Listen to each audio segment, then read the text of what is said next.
Can you imagine a peaceful walk in a quiet, wealthy neighborhood turning into a heart-wrenching confrontation that exposes the raw sting of prejudice? Oh, picture General Michael Adams, a black man with a commanding presence, strolling down the tree-lined streets of an affluent suburb, only to be swept into a storm of injustice that'll leave you speechless. A racist police officer, driven by baseless suspicion, spots him and decides he's trouble, arrests him without cause. But what happens when the officer learns he's cuffed a high-ranking U.S. Army general? Hold on tight, because this story of resilience, defiance, and a fight for respect will grip your heart. General Michael Adams, tall and athletic, his broad shoulders hinting at decades of military service, walks softly on the pavement, his steps a quiet rhythm in the late summer afternoon. There's something magnetic about him, isn't there? An air of authority in his upright posture, the way he carries himself with unshakable confidence, even in a simple white t-shirt and jeans. His dark skin glows under the golden sunlight, and his calm eyes take in the serene beauty of the neighborhood. Michael's no stranger here, oh no. He owns a charming house just a few blocks away, a sanctuary he bought years ago to escape the relentless demands of his career. This is his haven, where he comes to think, to unwind, to breathe. Why shouldn't he enjoy a walk, soaking in the warmth of the dipping sun, the gentle rustle of leaves, the long shadows stretching across manicured lawns? For now, he's just a man savoring the ordinary, finding peace in the simplicity of a late afternoon, blissfully unaware that a cruel twist of fate is about to shatter this tranquility. Meanwhile, Officer Thomas Davis cruises the same streets in his patrol car, the engine purring like a restless animal. His eyes, sharp as a hawk's, scan the neighborhood, hungry for anything out of place. Can you believe the pride he takes in this routine? He sees himself as the guardian of this affluent suburb, the unshakable line of defense against chaos. The quiet is almost eerie, too perfect, too still. His hand rests on the steering wheel, fingers tapping to a faint tune drowned out by the car's hum. Children's bicycles lean against white picket fences, gardeners clip hedges with precision, and joggers glide by with their dogs. Everything's as it should be, or so he thinks. Davis adjusts his rearview mirror, his gaze darting, always searching. This is his domain, and nothing escapes his watchful eye, or so he believes. Then there he is, a black man walking alone, casual as can be, his stride relaxed, unhurried. Michael Adams, unaware of the storm brewing, moves with a natural ease, but to Davis, he's a red flag. Why does this sight set off alarms in the officer's mind? Davis's eyes narrow, taking in Michael's tall, muscular frame, the plain white t-shirt, the jeans. Nothing screams trouble, yet something about this man, his very presence, ignites suspicion. Who are you? Davis mutters under his breath, his voice low, almost a growl. What are you doing here? Can you feel the tension coiling in his chest? Davis has been on the force for a decade, long enough to trust his gut, and right now, his gut's screaming that something's wrong. This is a wealthy, mostly white neighborhood, and in Davis's warped experience, anyone who doesn't fit that mold is up to no good. Is he lost? Scoping out houses? Davis's mind races with assumptions, each one darker than the last. He slows the patrol car to a crawl, keeping pace with Michael's walk, his eyes locked on him like a predator. As he passes, Michael glances at the car, his expression calm, indifferent, as if the officer's presence is nothing to fear. Oh, how that irks Davis. That unshaken composure, that sense of belonging, it grates on him. Doesn't this man know his place? Davis's jaw tightens, his fingers gripping the wheel. He doesn't like it, not one bit. In a split-second decision, he pulls the car to the curb, parks, and steps out, adjusting his belt, the radio clipped to his shoulder crackling softly. Michael keeps walking, oblivious to the officer's approach, and that only fuels Davis's annoyance. How dare he act so carefree? Davis's boots hit the pavement, his voice slicing through the quiet afternoon. Hey, you there. Michael stops, turning to face Davis, his eyes steady, unflinching. Can you see the strength in his gaze? Yes, officer, is there a problem? He asks, his voice even polite. Davis doesn't answer right away, sizing him up like a hunter assessing prey. Up close, Michael's calm face, relaxed stance, and lack of fear only deepen Davis's suspicion. Why isn't he nervous? Most people would be, wouldn't they? What are you doing here? Davis demands, his tone sharp as a blade. Just taking a walk, Michael replies, smooth as ever. Is that not allowed? Oh, that question. It's like a spark in dry grass.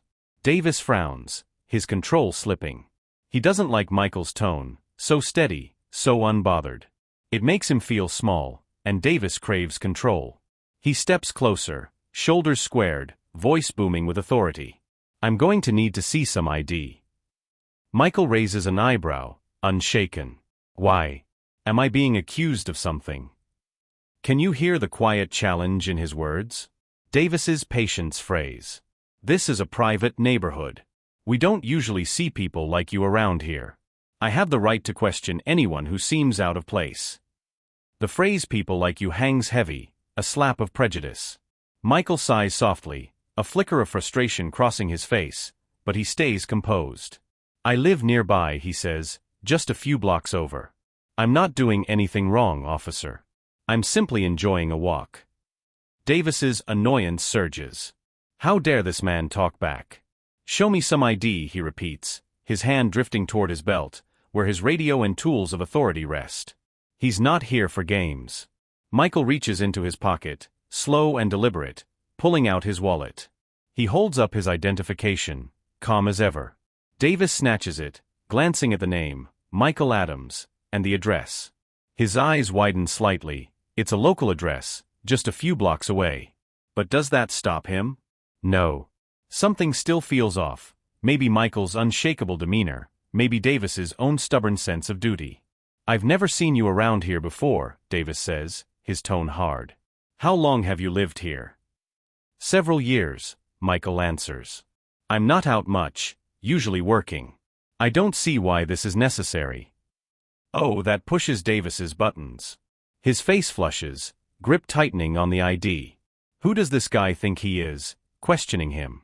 Necessary or not, I have a job to do, Davis snaps. We've had reports of suspicious activity in the area. I need to make sure everything's in order.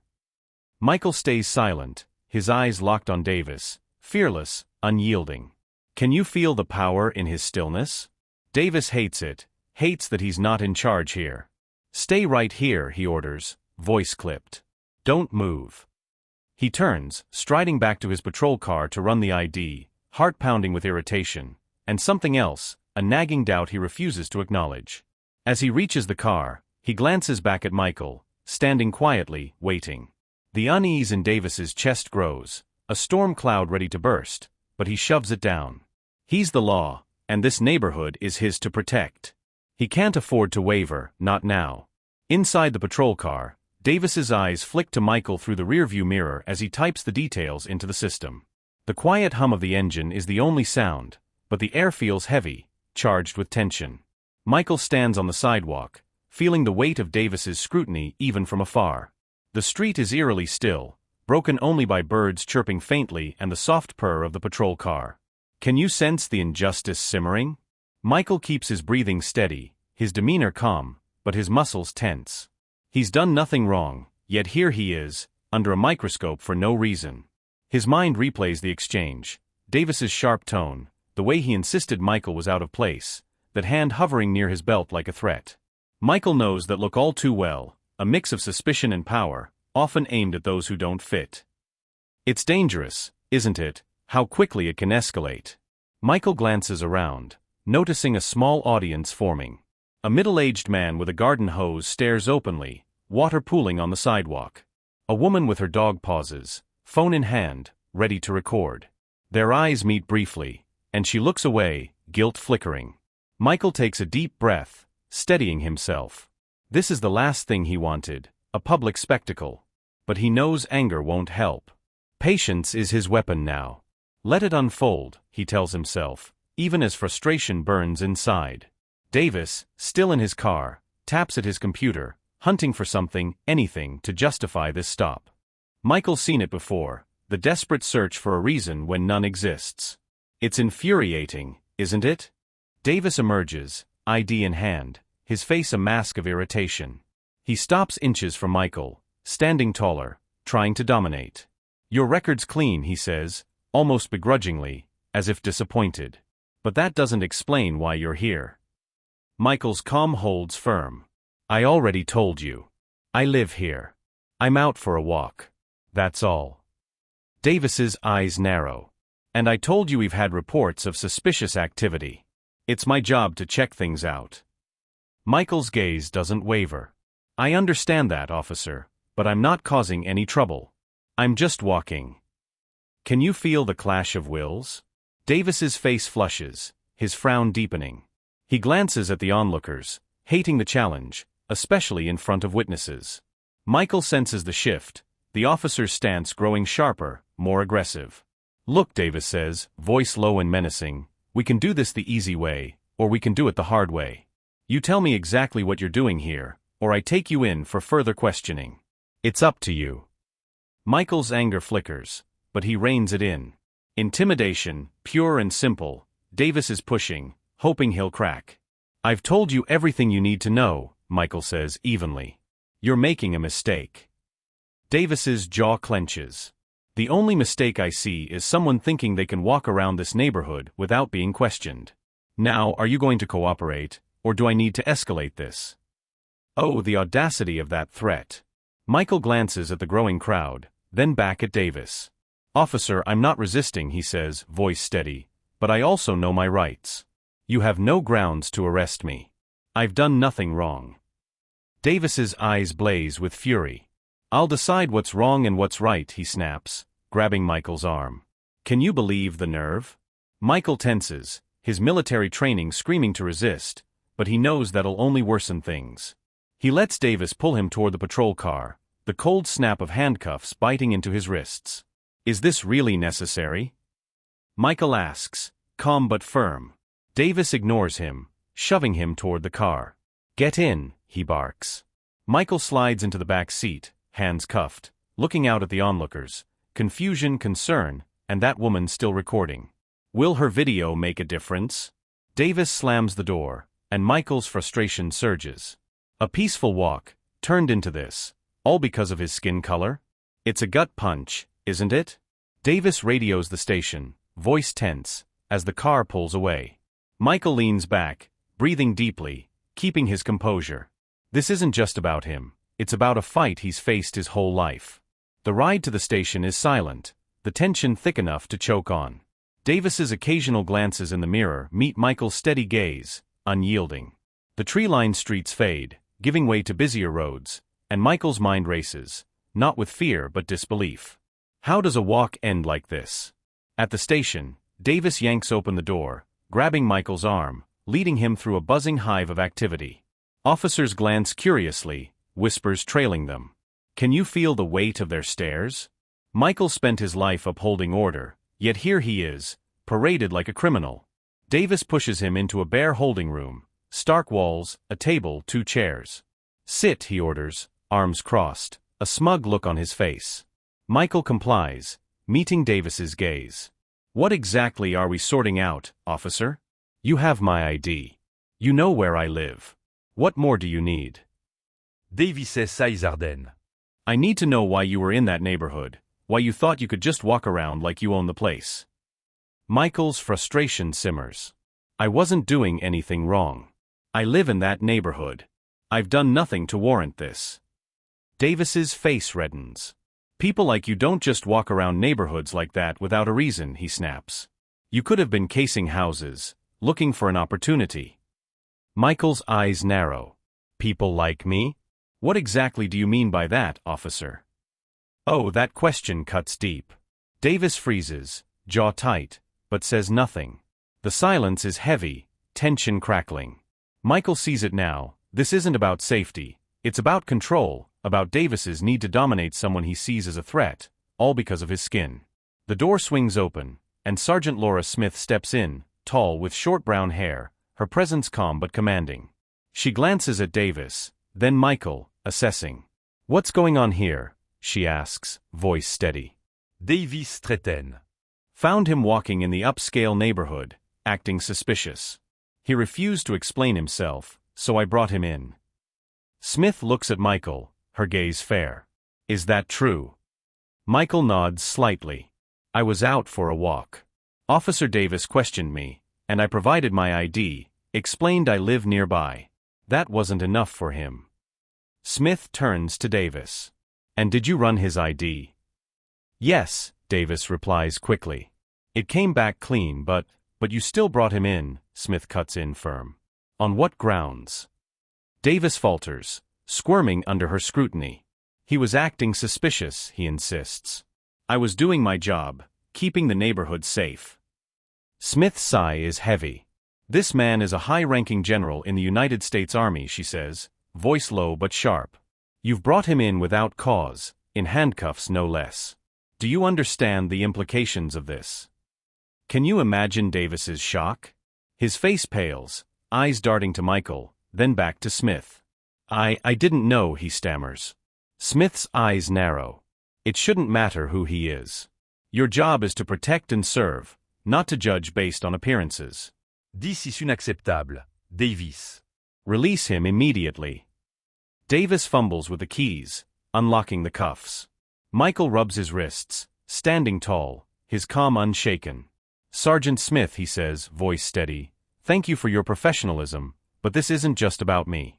This is about how people like Officer Davis approach their duty. Smith nods. I agree. We'll discuss this further, General Adams. Rest assured, this incident will be handled appropriately. Michael looks at Davis, still reeling. I hope this is a wake-up call, he says quietly. Judging someone by their appearance can lead to mistakes, dangerous ones. Oh, doesn't that truth hit hard? Smith gestures to the door. Let's take this to my office. We need to address what happened today. As they leave, Michael feels the weight of other officers' stares, but he walks tall. This isn't over, it's just the start. In Smith's office, he sits across from her as she scribbles notes, Davis left outside, his face a mix of shame and confusion. Michael watches him through the glass, thinking of the road ahead. This isn't about one man's actions, it's about a culture that lets prejudice thrive. He's fought battles before, and this is another, one he's ready to face. Smith looks up, pen down. I'm sorry for what happened. We'll make sure this doesn't go unnoticed. Michael nods. It's not about apologies, Sergeant. It's about making sure this doesn't happen again to anyone. Can you feel his resolve, burning bright? Smith agrees. We'll start with Officer Davis, then look at the bigger picture. Change doesn't happen overnight, but it starts somewhere. Their handshake seals a silent pact. Michael steps out, purpose fueling him. This moment, born of injustice, is a spark for change. The news spreads fast, whispers turning to heated talks. Davis's suspension shakes the station, a sign that things are shifting. At a briefing, Smith stands firm. Davis's actions violated our standards. We're here to protect everyone, with respect and fairness. Officers murmur, some nodding, others uneasy. Can you sense the tension? She announces new training on racial sensitivity and de-escalation, demanding full commitment. Change is coming, like it or not. Michael's invited to a community meeting at a local center, packed with officers, leaders, and residents. Mrs. Turner, a wise elder, opens. We're here because of an incident we can't ignore. General Adams, thank you for sharing your story. Michael speak, voice strong. What happened was wrong, but it's not just about me. It's about ensuring safety and respect for all. It's about accountability. An officer, Collins, asks, what should we focus on? Michael's answer is clear, training, engagement, consequences. Officers must protect, not intimidate. Mrs. Turner adds, trust is key. We need to know the police are with us, not against us. Can you feel the hope rising? Smith vows new protocols, transparency. Activist Jordan demands openness, and Michael agrees, it's about actions, not words. The room buzzes with ideas, community programs, open forums, building cautious optimism. Heitens, neighbor surround Michael, shaking his hand, sharing stories. Smith approaches. You've made an impact. People are listening. Michael smiles. This is the start, Sergeant. Let's keep it going. Weeks later, Michael walks those streets again, autumn leaves crunching. Neighbors wave, nod, smile. No more suspicion, only warmth. A patrol car approaches, and Michael tenses, but it's Officer Ramirez, grinning. Good morning, General. Enjoying the weather? Michael relaxes. I am, officer. Good to see progress. Ramirez nods. We're here for you. Always. Isn't that a beautiful shift? At the station, Smith updates Michael. Davis is dismissed. We're training officers monthly, engaging the community. It's working. Michael nods. Don't stop, Sergeant. It's about culture, respect for all. Their handshake is firm, a promise to keep fighting. Michael leaves, heart light but vigilant. This battle's won, but the war for equality rages on. He's ready, aren't you? The neighborhood feels like home now, a place of hope, where one man's walk sparked a revolution. Can you feel the heart-pounding tension crackling in the air as a simple walk turns into a gut-wrenching clash of injustice? Oh, picture General Michael Adams, a black man whose commanding presence radiates strength, caught in a storm of prejudice that'll leave you breathless. A racist cop, Officer Thomas Davis, decides Michael's mere existence in a wealthy neighborhood is a crime, slapping cuffs on him without a shred of reason. But what happens when Davis learns he's arrested a high-ranking U.S. Army general? Hold on tight, because this emotional roller coaster of defiance, dignity, and a fight for equality will grip your soul and demand you keep reading. The late summer sun bathes the tree-lined streets of an affluent suburb in golden light, and there's Michael Adams, his tall, athletic frame moving with a quiet grace that speaks of years in the military. Can you see the authority in his broad shoulders, the calm confidence in his dark eyes, even in a plain white t-shirt and jeans? He's no stranger here, oh no. Just blocks away, he owns a charming house, a sanctuary where he escapes the weight of his career to think, to breathe, to find peace. Today he's strolling, savoring the soft chirps of birds, the rustle of leaves, the warm breeze kissing his skin. Isn't it beautiful, how he finds joy in these simple moments? But beneath this serene surface, a storm is brewing, one that'll shatter the quiet and test his unyielding spirit. Officer Thomas Davis, his patrol car prowling like a restless beast, scans the neighborhood with hawk-like eyes, convinced he's the guardian of this pristine world. Can you believe his arrogance? The engine hums softly, his fingers tapping nervously on the steering wheel, itching for something to pounce on. The streets are too quiet, children's bikes lean against picket fences, gardeners clip hedges, joggers glide by, but to Davis, it's all a facade waiting to crack. Then he spots Michael, walking casually, his relaxed stride a stark contrast to Davis's simmering suspicion. Why does this man set off alarms? Michael's dark skin, his muscular build, his very presence in this mostly white enclave, it's enough to make Davis's blood boil. Who are you? He mutters, voice low, venomous. What are you doing here? Davis, with a decade on the force, trusts his gut, and right now, it's screaming that Michael doesn't belong. Is he scoping houses? Lost? Up to no good? The assumptions pile up, each one uglier than the last. He slows the car, tailing Michael, his gaze locked on him like a predator. Michael glances at the car, calm, indifferent, as if Davis's scrutiny means nothing. Oh, how that burns Davis. That unshaken composure, that sense of belonging, it's an insult to his authority. His jaw clenches, hands gripping the wheel. How dare this man act so at ease? Davis pulls over, parks, and steps out, his belt jingling with the tools of his trade, radio, cuffs, power. Michael keeps walking, unaware, and Davis's annoyance flares. Doesn't he know who's in charge? Hey, you there. Davis's voice slices through the afternoon, sharp and commanding. Michael stops, turning to face him, his eyes steady, unflinching. Can you feel the strength in that gaze? Yes, officer, is there a problem? He asks, voice smooth, polite. Davis pauses, sizing him up, but Michael's calm face, relaxed stance, and fearless demeanor only fuel his suspicion. Why isn't he trembling? What are you doing here? Davis demands, tone cutting like a knife. Just taking a walk, Michael replies evenly. Is that not allowed? Oh, that question. It's a spark in a powder keg. Davis frowns, his control slipping. That calm, unbothered tone makes him feel small, and he hates it. He steps closer, shoulders squared, voice booming. I'm going to need to see some ID.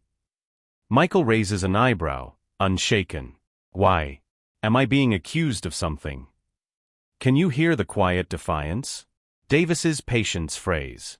This is a private neighborhood. We don't usually see people like you around here. I have the right to question anyone who seems out of place. The phrase "people like you" lands like a slap, raw prejudice exposed. Michael sighs, frustration flickering, but he stays composed. I live nearby, just a few blocks over. I'm not doing anything wrong, officer. I'm simply enjoying a walk. Davis's anger surges. How dare he talk back? Show me some ID, he repeats, hand drifting to his belt, ready to enforce his will. He's not here for debate. Michael pulls out his wallet, slow and deliberate, holding up his ID.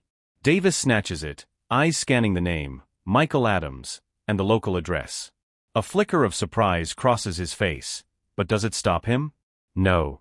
Michael's calm, his refusal to cower, gnaws at Davis's ego. I've never seen you around before, he says, voice hard. How long have you lived here? Several years, Michael answers. I'm not out much, usually working. I don't see why this is necessary. Oh, that pushes Davis over the edge. His face flushes, grip tightening on the ID. Necessary or not, I have a job to do, he snaps. We've had reports of suspicious activity. I need to make sure everything's in order. Michael's eyes lock on Davis, fearless, unyielding. Can you feel the power in his silence? Davis hates it, hates that he's not in control. Stay right here. Don't move, he orders, striding back to his car to run the ID, heart pounding with irritation and a buried doubt he won't face. Michael stands firm, feeling the weight of onlookers' stares, a man with a hose, a woman with her dog, phone raised, recording. Will her video matter? Davis returns, ID in hand, frustration etched on his face.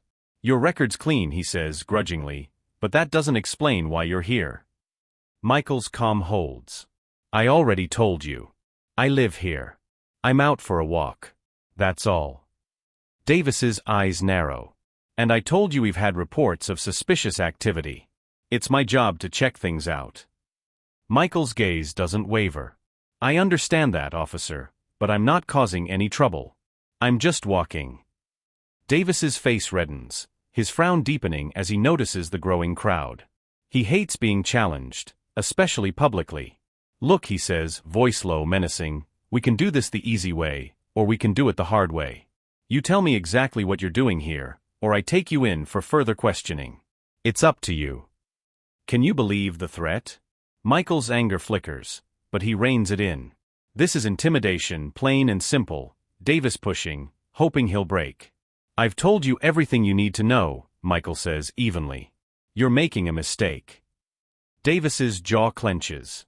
The only mistake I see is someone thinking they can walk around this neighborhood without being questioned. Now, are you going to cooperate, or do I need to escalate this? Oh, the nerve. Michael glances at the onlookers, then back at Davis. Officer, I'm not resisting, he says, voice steady, but I also know my rights. You have no grounds to arrest me. I've done nothing wrong. Davis's eyes blaze. I'll decide what's wrong and what's right, he snaps, grabbing Michael's arm. Can you feel the outrage? Michael tenses, his military training screaming to resist, but he knows it'll only worsen things. He lets Davis pull him to the patrol car, the cuffs snapping on with a cold bite. Is this really necessary? Michael asks, calm but firm. Davis ignores him, shoving him toward the car. Get in, he barks. Michael slides into the back seat, hands cuffed, looking out at the crowd, confusion, concern, that woman still recording. Will her footage expose this injustice? Davis slams the door, and a wave of frustration crashes over Michael. A peaceful walk, now this, all because of his skin color? It's heartbreaking, isn't it? He hears Davis radioing the station, voice tense, as the car pulls away. Michael leans back, breathing deeply, keeping his composure. This isn't just about him, it's a fight he's faced his whole life. The ride is silent, tension thick, Davis's glances in the mirror meeting Michael's unyielding gaze. The streets blur, leading to the station, and Michael's mind races with disbelief. How does a walk end like this? At the station, Davis yanks open the door, grabbing Michael's arm, marching him through a hive of activity. Officers stare, whispers trailing. Can you feel their curiosity? Michael spent his life upholding order, yet here he is, paraded like a criminal. Davis shoves him into a bare holding room, stark walls, a table, 2 chairs. Sit, he orders, arms crossed, smug. Michael complies, meeting Davis's gaze. What exactly are we sorting out, officer? You have my ID. You know where I live. What more do you need? Davis's eyes harden. I need to know why you were in that neighborhood, why you thought you could just walk around like you own the place. Michael's frustration bubbles. I wasn't doing anything wrong. I live in that neighborhood. I've done nothing to warrant this. Davis's face reddens. People like you don't just walk around neighborhoods like that without a reason, he snaps. You could have been casing houses, looking for an opportunity. Michael's eyes narrow. People like me? What exactly do you mean by that, officer? Oh, that question cuts like a blade. Davis freezes, jaw tight, silent.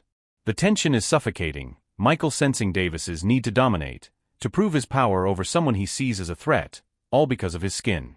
The door swings open, and Sergeant Laura Smith enters, tall with short brown hair, her calm presence a stark contrast to Davis's fury. She glances at them, assessing. What's going on here? She asks, voice steady. Davis straightens. Found him walking in the upscale neighborhood, acting suspicious. He refused to explain himself, so I brought him in. Smith looks at Michael, gaze fair. Is that true? Michael nods. I was out for a walk. Officer Davis questioned me, and I provided my ID, explained I live nearby. That wasn't enough for him. Smith turns to Davis. And did you run his ID? Yes, Davis replies. It came back clean, but you still brought him in, Smith cuts in firm. On what grounds? Davis falters, squirming. He was acting suspicious, he insists. I was doing my job, keeping the neighborhood safe. Smith's sigh is heavy. This man is a high-ranking general in the United States Army, she says, voice sharp. You've brought him in without cause, in cuffs no less. Do you understand the implications of this? Can you imagine Davis's shock? Davis blinks, stunned, eyes darting to Michael. I didn't know, he stammers. Smith's eyes blaze.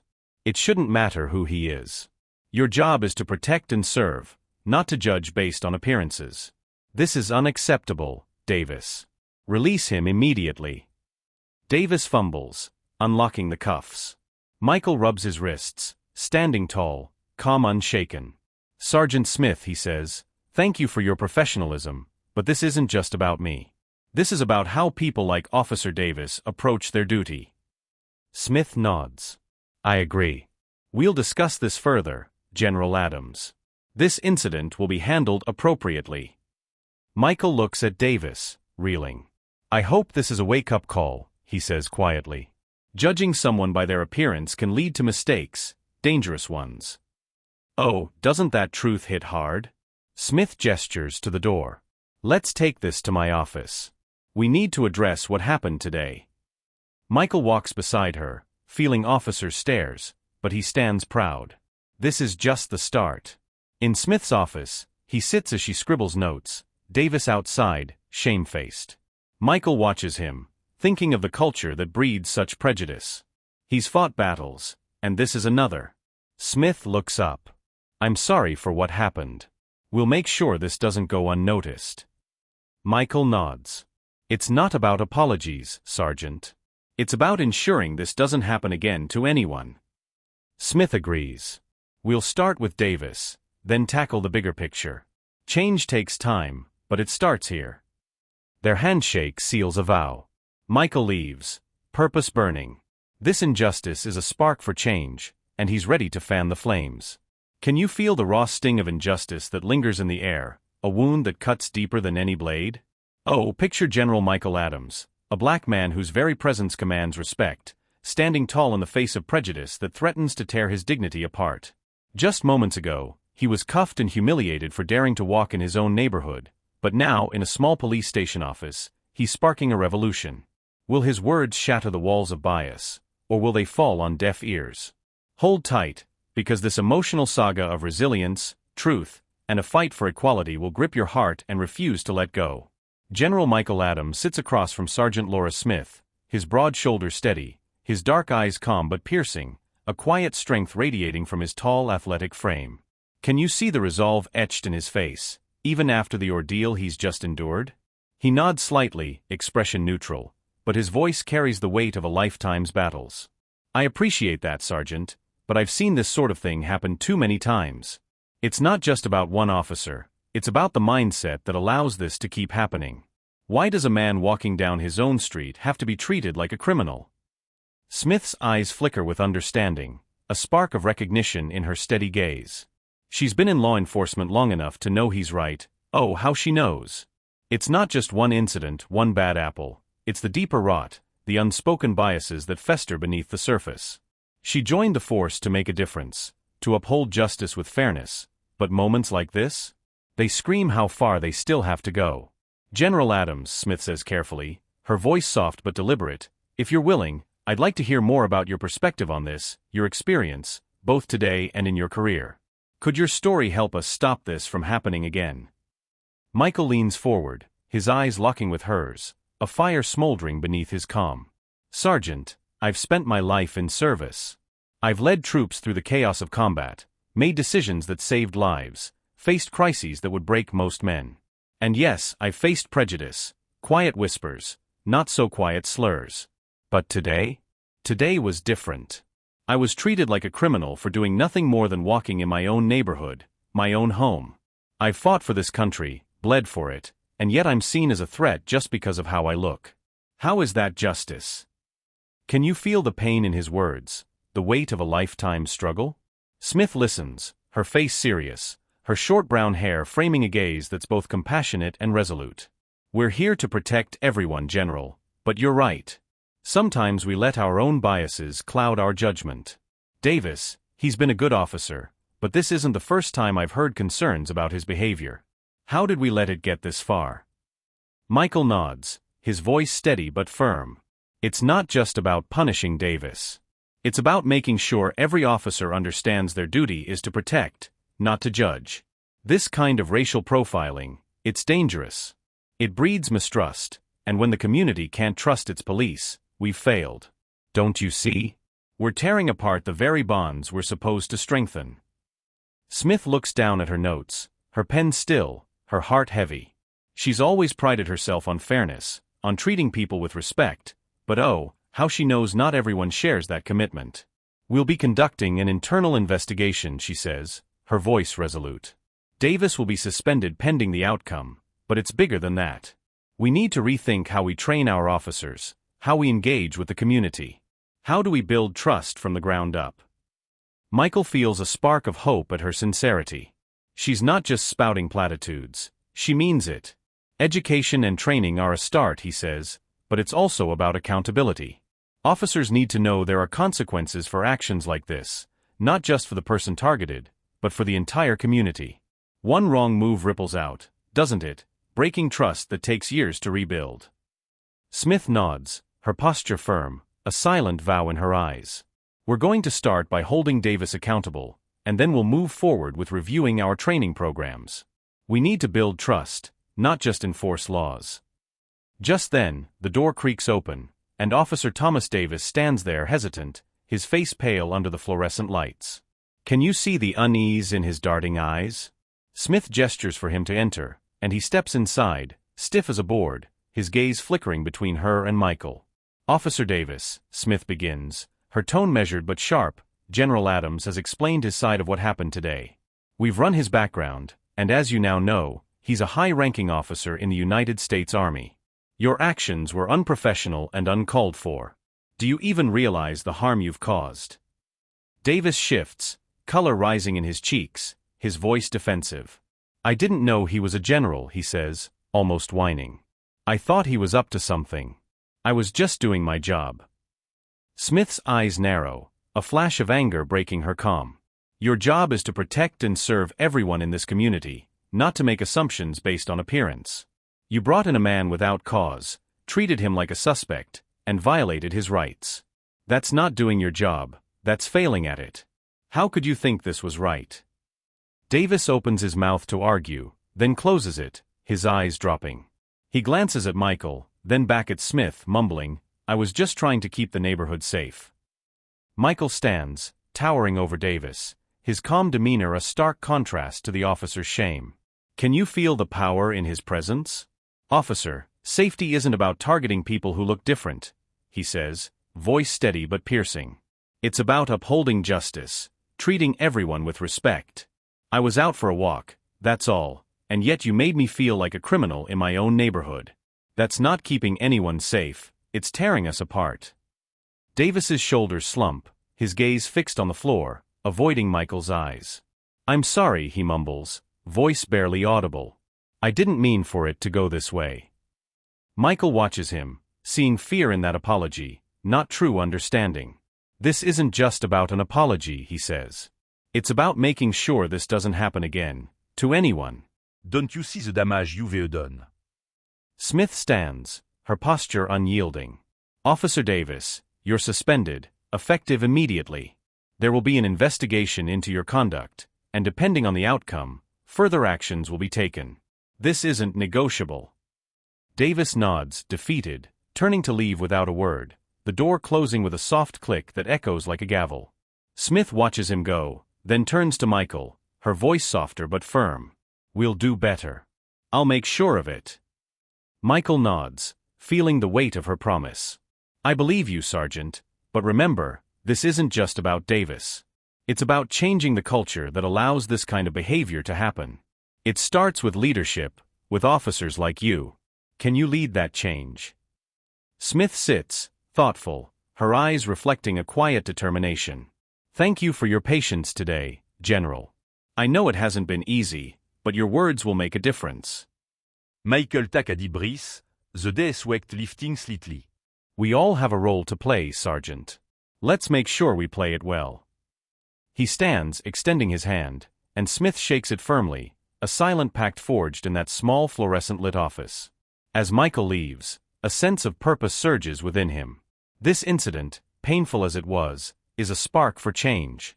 It's not just about him, it's about ensuring no one else faces such humiliation. Can you feel his resolve, burning like a beacon? Stepping into the sunlight, Michael's heart is heavy but hopeful. There's a long road ahead, but he's not alone. The news of what happened to General Michael Adams spreads like wildfire through the police station, whispers turning to heated debates in break rooms, officers glancing at Davis's empty desk with unease. Can you sense the shift in the air? The station buzzes with tension, charged with the realization that something big has happened. Davis's suspension isn't just a slap on the wrist, it's a signal that the old ways are crumbling. Oh, how it shakes the foundations of their world. Sergeant Laura Smith stands before the officers at the morning briefing, her expression grave, her voice steady as steel. As many of you know, Officer Davis has been suspended pending an internal investigation. The incident with General Michael Adams violated our standards. We're here to protect and serve everyone, with respect and fairness. A murmur ripples through the room. Some nod, others shift uncomfortably, feeling the weight of her words. Our actions reflect on the entire department, she continues. Incidents like this erode public trust. We can't afford that. We have a responsibility to do better, to hold ourselves to the highest standards. Don't we owe that to our community? A young officer, Ramirez, raises his hand, voice tentative. Sergeant, what's going to happen to Davis? Smith meets his gaze. That'll be determined by the investigation. For now he's suspended, but this isn't just about Davis. It's about ensuring we all understand our role. Racial profiling has no place here. The room falls silent, her words a hammer striking stone. She presses on, we'll conduct new training on racial sensitivity and de-escalation tactics. I expect full participation. We must learn from this and stop it from happening again. Who's with me? Officers file out, some thoughtful, others whispering, Smith's words echoing in their minds. Change is coming, isn't it? Meanwhile, Michael returns to his routines, but his heart lingers on the incident. It's not just about him, it's about the bigger fight. Smith calls, updating him on the investigation and reforms. He appreciates her efforts, but he knows it's just the start. That afternoon, he's invited to a community meeting at a local center, a room packed with officers, leaders, activists, and residents. The air crackles with anticipation as Mrs. Turner, a wise elder, opens. We're here because of an incident we can't ignore. General Adams, thank you for sharing your story. Michael nods, feeling every eye on him, and speaks, voice strong. What happened to me was wrong, but it's not just about me. It's about ensuring everyone feels safe, respected, treated fairly. It's about accountability. How can we live in a community where a walk becomes a crime? Officer Collins asks, what should we focus on?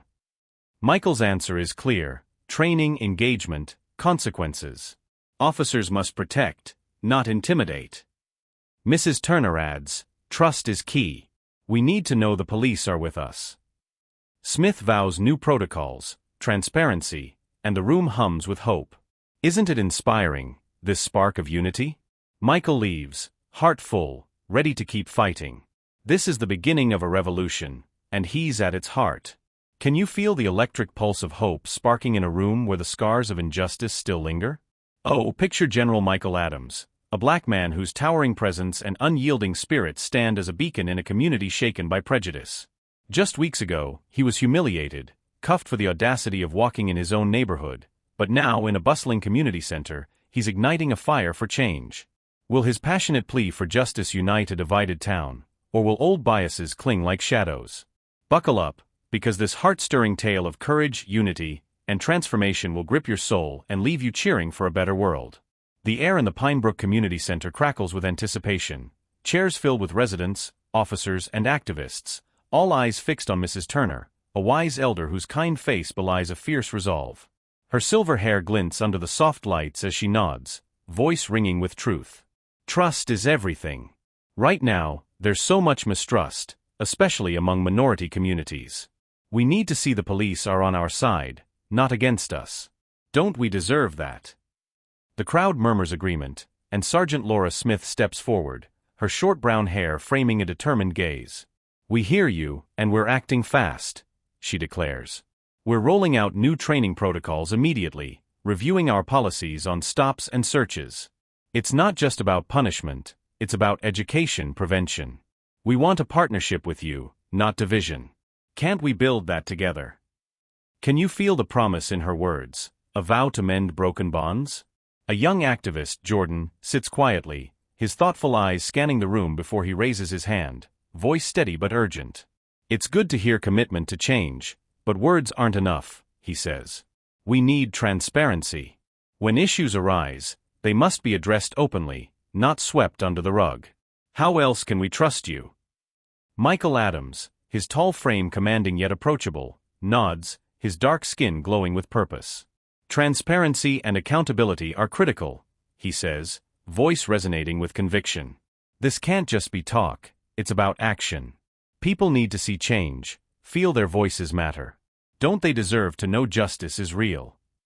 The room hums with agreement, ideas swirling like autumn leaves outside, community programs, regular police resident meetings, officers as allies, not enforcers. Can you sense the cautious optimism blooming, fragile but fierce? The conversation flows, voices rising with passion, weaving a tapestry of hope and resolve. Agreements form, plans take shape, and as the meeting winds down, Smith approaches Michael, her eyes shining with gratitude. Thank you for being here, General, she says. Your input is priceless. We've got a long road ahead, but I believe we can make a real difference. Don't you? Michael shakes her hand, his grip firm, a spark of hope in his calm eyes. Change isn't easy, but it's necessary. I'm ready to work with you, with everyone, to make this community a place where all feel safe. Let's do this. Smith nods, determination etched in her face. We'll do it together. As Michael steps out of the center, the cool evening air brushes his skin, and he feels it, a renewed sense of hope. The talks were raw, honest, a seed planted in fertile soil. Change will take time, patience, effort, but oh, he's ready to see it through, for himself, his neighbors, and all who dream of justice and equality. Isn't that a cause worth fighting for? The road ahead stretches long, but for the first time in ages, Michael senses they're on the right path. Back at the Pinebrook police station, the atmosphere has shifted, heavy with purpose. Officer James Davis's suspension hangs like a storm cloud, a stark message that prejudice won't stand. Morning briefings, once mundane, now pulse with seriousness, a new focus on professionalism, respect, accountability. Can you feel the weight of that change? Officers file into mandatory training sessions on racial sensitivity and de-escalation, the room crackling with uncomfortable but vital conversations. Officer Beto Ramirez sits among them, his young face thoughtful as an instructor from the community relations team speaks passionately about implicit biases.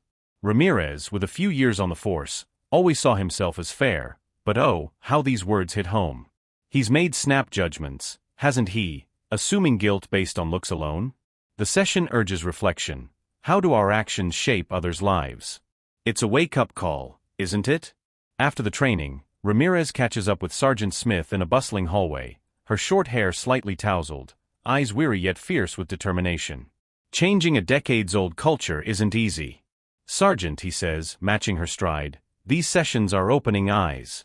I've heard officers talking differently, questioning themselves. It's working, isn't it? Smith glances at him, a small smile breaking through. That's the goal, Beto. We can't expect change overnight, but every conversation, every officer who thinks twice, it's a step forward. Don't you feel it? Ramirez nods, voice earnest. I've been thinking about Davis and General Adams. I've made mistakes too, not as blatant, but I've judged people before talking to them. This training's making me see that. How did I not notice before? Smith's hand rests on his shoulder, warm and reassuring. We've all slipped up. The key is learning, doing better. It's not about perfection, it's about progress. You're seeing it now, and that's what counts. Can you feel the hope in their exchange, a bridge being built? As they walk, Smith's heart lifts, a flicker of optimism amidst the grind. The incident with Michael shook the department to its core, but oh, it sparked something powerful: self-reflection, awareness, a hunger to improve. She knows resistance lingers, officers clinging to old ways, but many are waking up, seeing why this matters. Meanwhile, Michael feels the ripples of his ordeal spreading through Pinebrook. Neighbors call, text, some with support, others with apologies for standing silent when he was arrested. Can you imagine their regret?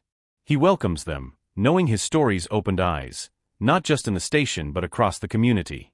One afternoon, he's invited to speak at a neighborhood forum, a chance to rebuild trust between residents and police. He agrees. How could he not? These talks are the heartbeat of change. The community center is packed that evening, chairs brimming with residents, their faces a mix of curiosity, concern, hope. Officers, including Smith and Ramirez, stand at the back, their presence a quiet commitment.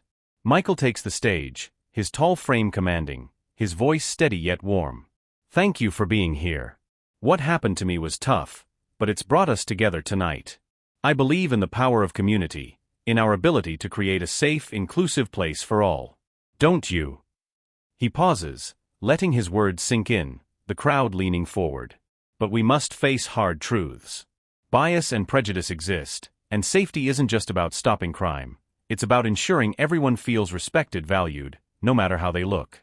Isn't that what we all want? An elderly man in the front row raises his hand, voice trembling. General Adams, I've lived here over 30 years. I never thought this could happen. How do we stop it? Michael nods, his heart heavy but hopeful. It starts with awareness. We must recognize our biases, understand how our actions affect others. The police are starting new training, but it's not just on them, it's on us all. We need to hold each other accountable, speak up when we see wrong. Trust grows through action, doesn't it? A young woman in the back raises her hand. What can residents do? How can we help? Michael's eyes light up. Get involved. Come to forums, talk with neighbors, meet the officers patrolling our streets. The more we connect, the stronger we become. It's about relationships, understanding. Who's ready to join that effort? Smith steps forward, joining Michael, her voice clear. General Adams is right. We're committed to change, but we need you. We're your police force, here to serve, listen, learn, improve. Let's build this together. The forum stretches over an hour, residents sharing concerns, questions, ideas, the air alive with respect, a stark contrast to the tension after Michael's arrest. By the end, a sense of unity blooms, a shared vow to move forward. As the crowd thins, neighbors surround Michael, shaking his hand, thanking him, sharing stories. Can you feel the strength in their connection? He listens, offering encouragement, his heart swelling with the power of community. Smith approaches as the room empties, eyes bright. That was powerful, General. You've made an impact. People are listening. Don't you see it? Michael smiles. This is just the start, Sergeant. We've opened a conversation, and we must keep it going. Change takes time, but tonight was a step forward. Smith nods. Agreed. We'll keep pushing together. Michael leaves, the night sky twinkling above, stars a promise of hope. The past days were hard, but they've transformed Pinebrook. He's ready for the work ahead, for himself, his community, everyone who believes in justice. Isn't that a flame worth fanning? Weeks later, a new awareness settles over Pinebrook. Conversations about respect, bias, justice echoing in homes and station halls. Progress is fragile, but it's real. Michael resumes his walks, autumn leaves crunching underfoot, and the change is palpable. Stares once laced with suspicion now bloom into nods, waves, smiles. Neighbors who kept their distance now greet him warmly, eager for a chat. Can you imagine the warmth of those gestures? One crisp morning he strolls the tree-lined streets, children's laughter filling the air, a woman with her dog calling, "Good morning, General Adams," with a beaming smile. "Morning," he replies, heart light. A patrol car approaches, and Michael tenses, a reflex from that painful day, but it's Officer Ramirez, grinning. Isn't that a beautiful shift? Can you feel the warm glow of hope breaking through the shadows of a once divided community? Picture General Michael Adams, a black man whose quiet strength and unyielding spirit have turned a painful injustice into a beacon of change. Just weeks ago, he was wrongfully arrested, humiliated for simply walking in his own neighborhood, but now on a crisp Pinebrook morning, he's witnessing a transformation that'll tug at your heartstrings. Will this newfound unity last, or will old prejudices creep back? Dive into this emotional journey of resilience, redemption, and a community rising together. It's a story that'll leave you inspired and cheering for justice. The autumn sun bathes Pinebrook's tree-lined streets in golden light, and Michael Adams strolls with a steady grace, his tall, athletic frame a testament to years of military service. Can you see the calm pride in his dark eyes, the way his plain jacket sways gently in the cool breeze? As he walks, a patrol car approaches, and for a fleeting moment his muscles tense, a reflex from that awful day. But what a difference now. Officer Beto Ramirez rolls down his window, his young face breaking into a wide, genuine smile. "Good morning, General," he calls, voice warm as a sunrise. "How are you today?" Michael returns the smile, a wave of ease washing over him. "I'm well, Officer Ramirez, just out enjoying this beautiful weather." Ramirez nods, eyes bright with sincerity. "Good to hear. If you ever need anything, don't hesitate to reach out. We're here for the community, after all." Michael's heart swells with gratitude. "Thank you, officer. It's good to see things moving in the right direction, isn't it?" As Ramirez drives off, his car disappearing around a corner of oak-lined streets, Michael feels a surge of thankfulness. It's not just the new policies or training programs. Oh no, it's deeper. It's the shift in mindset, the way individuals like Ramirez are opening their hearts, eager to learn, to connect. Isn't that what true change looks like? Michael continues his walk, leaves crunching underfoot, and the neighborhood feels alive with warmth. Neighbors who once eyed him with suspicion now greet him with friendly nods, their hellos ringing like music. "Morning, General," calls a woman tending her garden, her smile as bright as her marigolds. A jogger waves, a child on a bike shouts a cheerful greeting. Can you imagine the joy of this transformation? The streets, once a place of judgment, now wrap around him like a home, a community reborn. Later that day, Michael heads to the Pinebrook police station for a meeting with Sergeant Laura Smith, his steps purposeful, his heart buoyed by the morning's warmth. She's invited him to discuss the ongoing reforms, eager for his insights on their progress.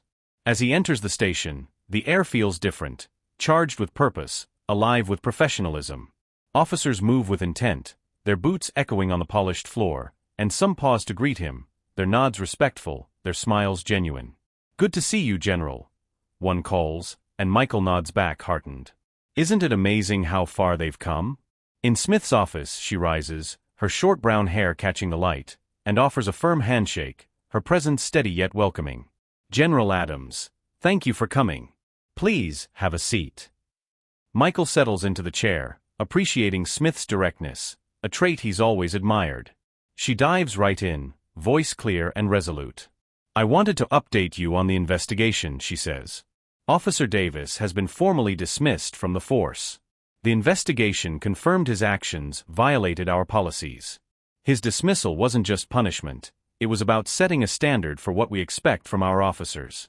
Don't you agree that's crucial?" Michael nods, his expression serious but hopeful. "I think that was the right call. Davis's behavior was unacceptable, a betrayal of trust between the police and our community. How else can we rebuild if we don't hold people accountable?" Smith sighs, her thoughtful gaze drifting to the window where autumn light spills in. "It's not easy, letting someone go, but we need officers who live for fairness, for justice. That's the only way forward, isn't it?" She leans forward, eyes bright with determination. "We've rolled out new training protocols, and we're diving deep into community engagement. Officers now attend monthly workshops on de-escalation and cultural awareness, real hands-on learning. We're also setting up regular community meetings to keep the lines open." How powerful is that? Michael's heart lifts at her passion. "These are vital steps, Sergeant. I've already noticed the difference. The way officers are connecting with folks, it's changed. People feel heard, valued. Don't you see how that shifts everything?" Smith's smile breaks through, soft but radiant. "We've gotten such positive feedback. The community's opening up, engaging with us in ways we haven't seen before. It's proof that a little change in attitude can spark a huge impact. Isn't that encouraging?" Michael leans in, voice earnest, his military bearing lending weight to every word. "But we can't stop here. We need to keep this momentum alive. It's not just about policies or training, it's about culture. We need a culture of respect, where every officer knows their duty is to protect and serve everyone, no bias, no exceptions. Can we commit to that?" Smith nods, her resolve unshaken. "Absolutely, General. We've made progress, but there's more to do. I'm all in, and I know others are too. We're building something real here, aren't we?" Michael feels the truth of her words, a shared vision taking root.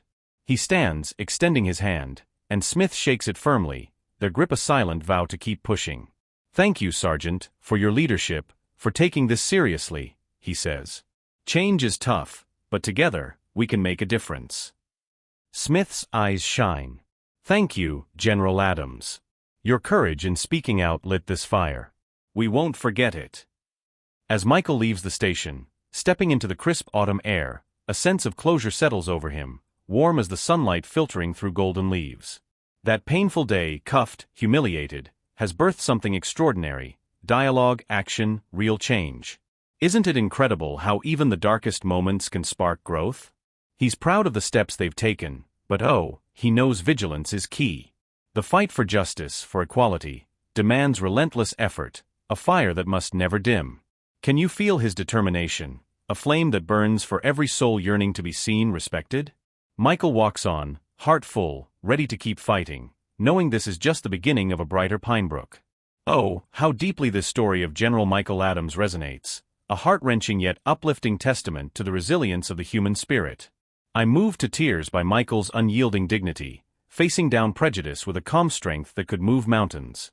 The raw injustice of his wrongful arrest for simply walking in his own neighborhood cuts like a knife, a stark reminder of how far we still have to go in the fight for equality. Yet, what stirs my soul most is the transformation that follows, how one man's courage sparks a ripple of change, turning suspicion into smiles, silence into solidarity. Can you feel the hope in that shift, fragile but fierce? I'm struck by the emotional weight of the community's awakening, from Mrs. Turner's call for trust to Ramirez's earnest reflection, each voice weaving a tapestry of progress. Sergeant Smith's determination, tinged with weariness, feels so human, a beacon of what leadership can be. Michael's resolve, his refusal to let bitterness win, is a lesson in grace under fire. How powerful is that? This isn't just a story, it's a clarion call to confront bias, to build bridges, to demand accountability. It's emotional because it's real, touching on the pain of being unseen and the triumph of being heard. I believe it's invaluable, reminding us that change, though hard won, is possible when we stand firm, speak truth, and hold fast to hope. Isn't that a legacy worth fighting for? This narrative inspires me to reflect on my own actions.